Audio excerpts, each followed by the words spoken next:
Now we have seen that how the tribals they used to live, how they used to continue their livelihood.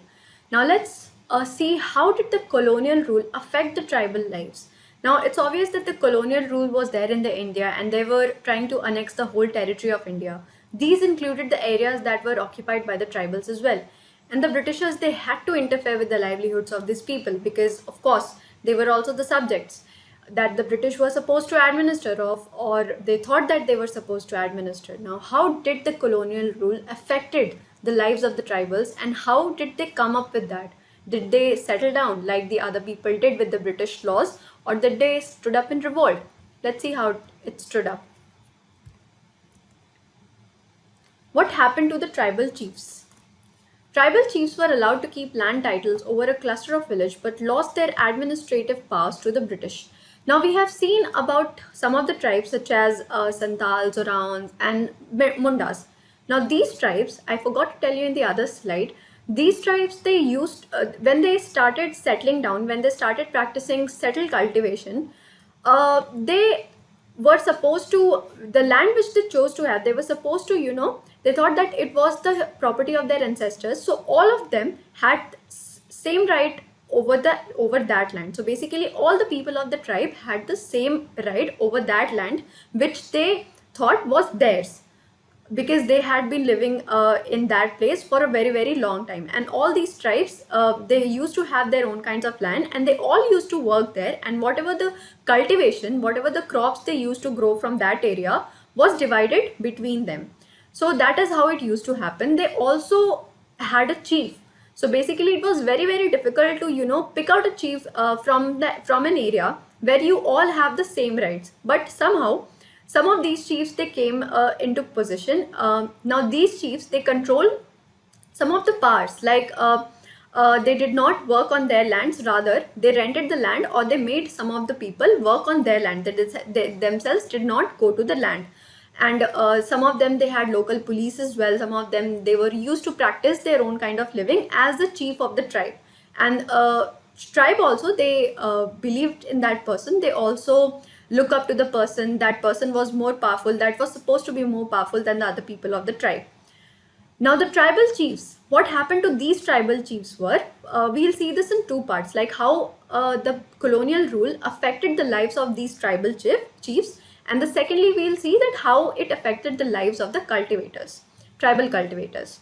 Now these tribal chiefs of those people who were allowed to, who were settling, were allowed to keep land titles over a cluster of villages.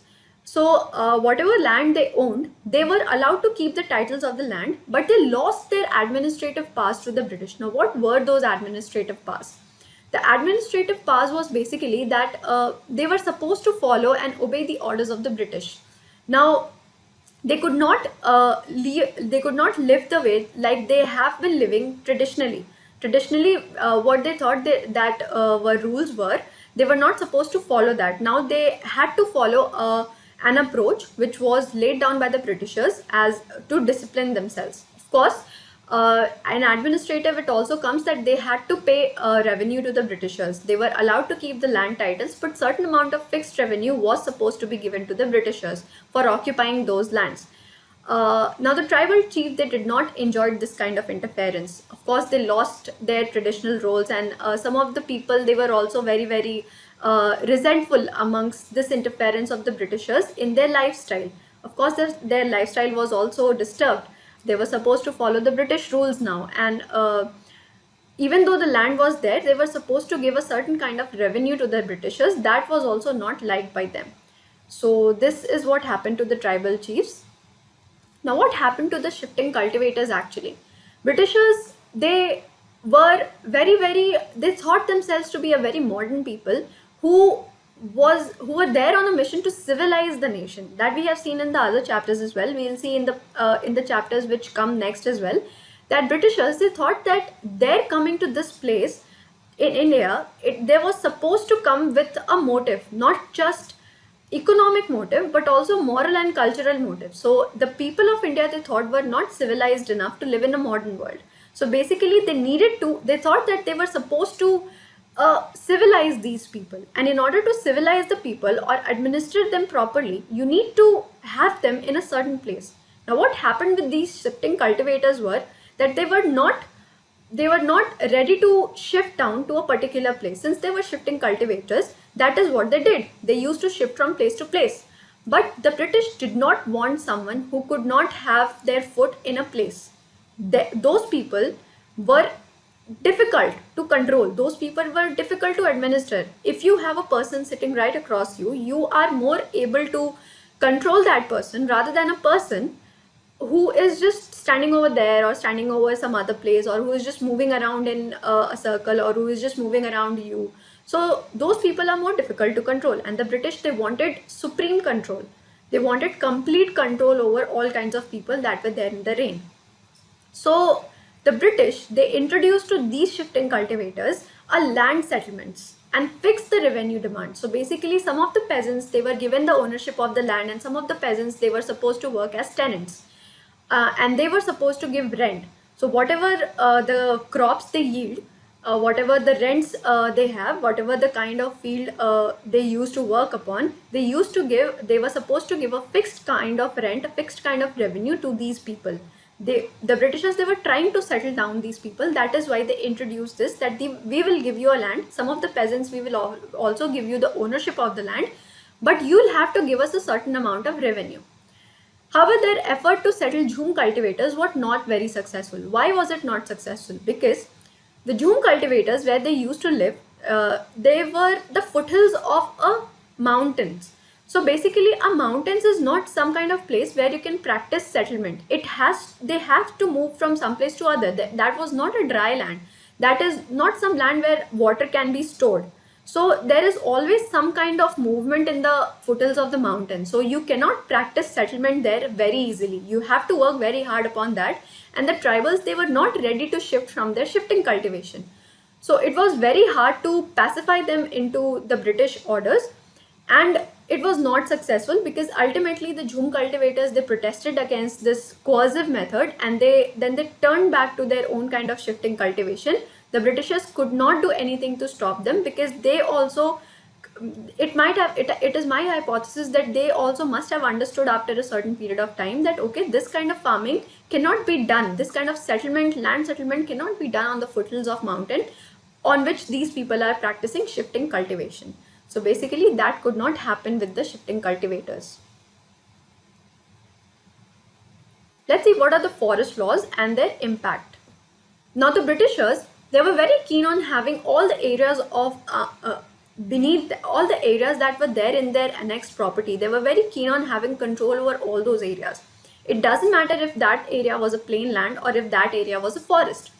So forests were also very, very huge resource for a lot of things that the Britishers required. So they thought that control over the forest area is of paramount importance. So they introduced the forest laws, and those people whose livelihoods were dependent on the forest, they had to face this huge and severe impact of these forest laws. Because these forest laws restricted the movement of these people who were supposed to be dependent upon the forest. These forest laws restricted their right to cultivation, hunting, and gathering.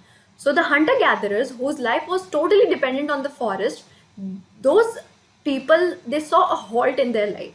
Secondly, they had a loss of livelihood. So because of that, as a consequences to that, they had to migrate. Because if you are not dependent on the forest, which you had been practicing throughout your life, you do not know anything else, and now you have to shift to some other work, to some odd job. So basically, this was the impact that the forest laws had on these kind of people. The British officials later established forest villages to ensure a steady supply of labor to exploit forest resources. Now, why did they bring this? Why did they wanted the forest people to come back to forest? Because the forest provided them with the timber. And when they stopped the supply, so when they stopped these people coming from that forest, all the means and methods of these people's livelihood was stopped. Basically, they could not kill animals now. They could not take the seeds, and they could not take the forest produces, the roots and the fruits that were there. But the Britishers were not gaining out of that as well. Why? Because when they reserved these forests for the purposes of the British welfare, for the purposes of the economic profit of the Britishers, they did not know that they will also need labor to have the things that they want from the forest procured. So basically what they lost was the manpower. They lost laborers when these forest people, they migrated to some other work.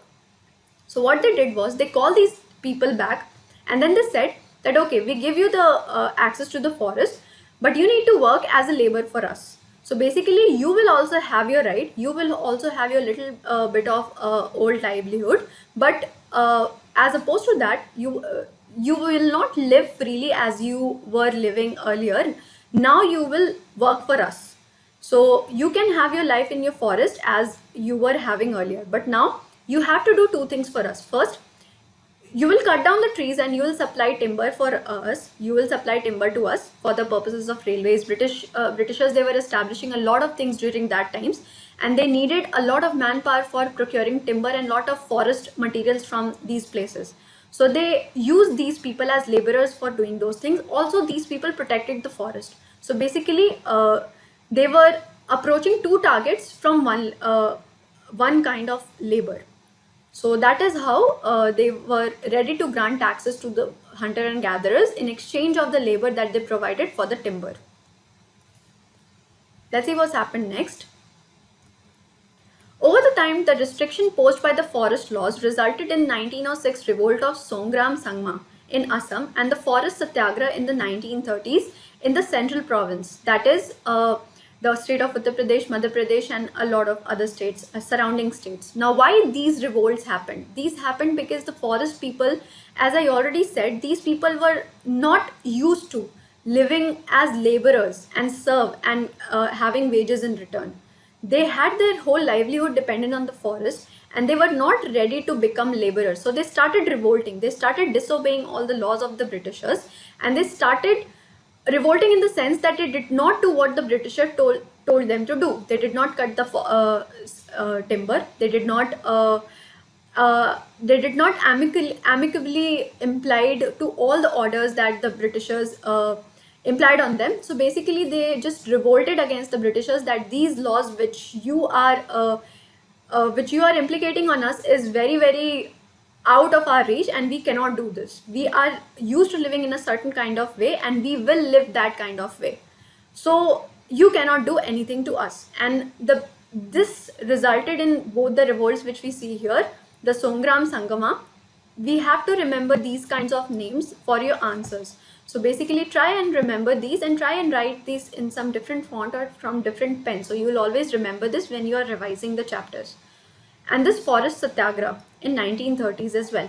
So both these protests, they were sending a very clear message. What message was that? That we are supposed to live in a certain kind of lifestyle. We are very traditional people, and we have not known anything else apart from the livelihood that we are already practicing. So we are not going to obey your rules no matter what.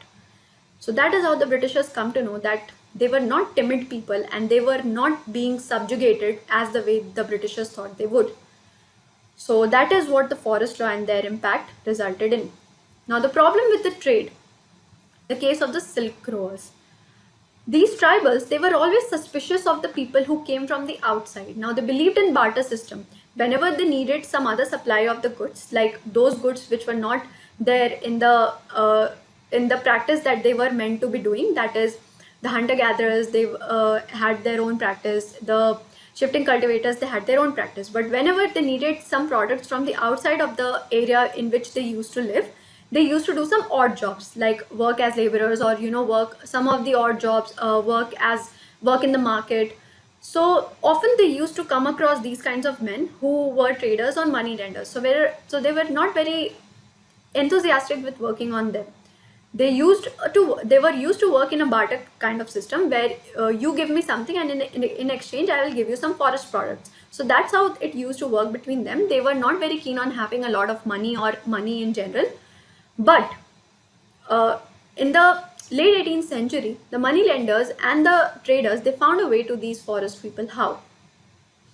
So these people, they used to go to the forest, and then they used to have the products that the forest people they used to have. They used to lend money to promote them to do all kinds of cultivation that they were already doing. So they were not telling them to do some kind of other cultivation. They were just telling that you do the same work, I'll give you the money, do it on a large scale.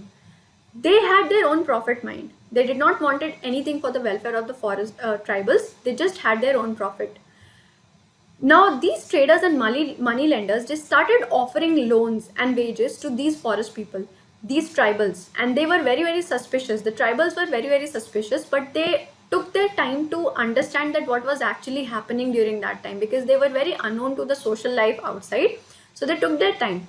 The Santhals were the ones who were affected directly because of this, who reared cocoons in the district of Hazaribagh, that is in present day Jharkhand, were paid low prices by the middlemen. So basically, the Santhals, they used to rear cocoons, silkworms, and silk was in a great demand during that time. So these middlemen, they used to come to these people, these Santhals, they used to procure the cocoons from them at a very minimal price, and then they used to sell it to the markets. They used to export it to the markets which were there in Gaya and other places in Bihar at a 4 to 5 times higher the price than they bought it from the Santhals. This reality created a rift between the growers and the traders. So basically, when you are giving us so less for something that you are gaining such a profit from, of course, we'll have a problem with that and we'll resent, because you are disturbing our lifestyle. That is not how we are supposed to live.